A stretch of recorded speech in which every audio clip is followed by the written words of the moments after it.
these networks, they're going to be moving a lot more traffic. Over the next 10 years, 2/3 of all traffic will be AI related. What's amazing for me about AI is not just the potential that we think we're going to see out of it, but the pace of innovation and just how fast everything's moving.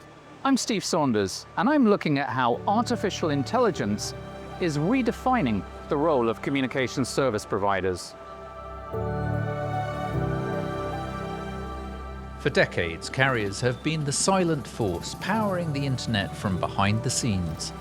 But in a world driven by data, speed, and personalization, the role of the network is changing. It's no longer just about carrying information, it's about making sense of it. If you look at how AI is going to move over the next few years, inference and these agentic workloads are going to start to drive opportunities for the service providers. And then as we move towards physical AI and robotics and I call it AI moving outside the walls of the data center, I actually think that's the domain of the service providers, and it's going to be the place where they can really take command of it. Carriers have already built the backbone of the internet, but now they have an even more exciting opportunity to build the synapses of its brain. Today's transformation sets the stage for a new telco identity, one that's defined by agility, intelligence, and relevance in the AI economy. Agile, intelligent, indispensable. This could be the face of the new carrier. Well, AI is the most massive new technology we've ever seen. And just like in the past, where we've seen new technologies take over and change the entire industry, and we've seen new companies grow while old companies failed, we're going to see that with AI going forward. AI is a challenge for every company in every industry, period. We're selling a lot of GPUs, we're building out a lot of infrastructure, right? A lot of investment going into the hardware. As far as the AI, which in my view are the applications, right? The things that are going to be delivering value. That's still a question. Obviously, on the consumer side, there's a lot of interest, engagement, but in terms of monetization and on the enterprise side especially, that I think is nascent.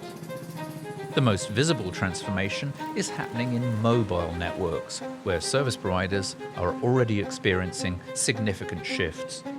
If you think about the way we've built our mobile networks to date, they're all really been download-centric devices, right? The phones we all carry in our pockets, we're using them to consume content off of the internet. As we start to look at what AI is going to do, especially in the IoT space, AI is allowing all of our devices to suddenly become content producers, and they're going to be driving a lot of data into the network, whether that's camera data going up or data coming off of our devices. All of those things change the dynamic of the throughput characteristics on the network, and that's going to create challenges for our service providers to make sure that their networks are architected in a way to leverage that traffic going up.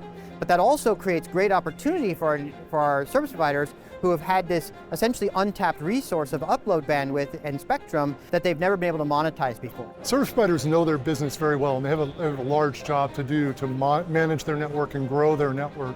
But to be successful in enterprise, you have to play in a very broad ecosystem.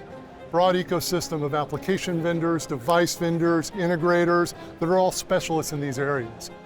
What we've done is all of the infrastructure that we are building to help our data center customers host AI or offer AI inferencing and all of that, that same infrastructure is also being made available to our service provider customers. They can take that, they can put it in their edge POPs and so forth, and they can themselves become providers of AI inferencing, AI application hosting, GPU as a service if they want to go into those business models, etc. And it is all put together. We have integrated this with the rest of our connectivity infrastructure so that there's a single validator design that shows them how they can do that. The service providers are super well equipped.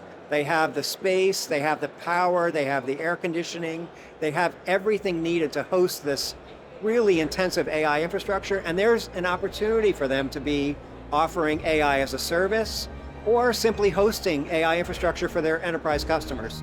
The shift from backbone to brain marks a new era for service providers, one where they don't just connect the world, they help to shape it. every transformative cycle drives a new set of technologies. And although all the pieces are the same, we still have networking equipment, we still have servers, we still have storage, they come together in a different way with AI. And so the ability to kind of take, from Cisco's perspective, the network, tie in things like security and kind of deliver them in a very, very different model, sitting on top of our own silicon and our own hardware, it's not something a lot of our competitors can actually do. And so think of it not just of being competent within a silo, but being able to actually bridge across those silos and deliver solutions to customers they can deploy.